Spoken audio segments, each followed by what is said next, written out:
తపస్సుకి మీరు నా కోరిక తీర్చాల్సిందే.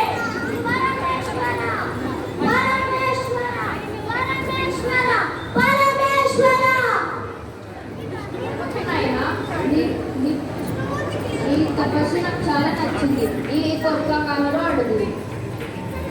నాది ఒకటే ఒక కోరిక స్వామి, మీరెప్పుడు నా బొజ్జలోనే ఉండాలి. నాకు చాలా మంది భక్తులు ఉంటారు, వాళ్ళకెట్లా దీవించాలి నీ పొట్లో ఉంటే? అదంతా నాకు అనవసరం స్వామి. మీరు నా కోరిక తీర్చకపోతే నేను మళ్ళీ తపస్సు చేస్తాను. అది కుదరదు. ఇదే నా కోరిక స్వామి. అయితే సరే, తదాస్తు.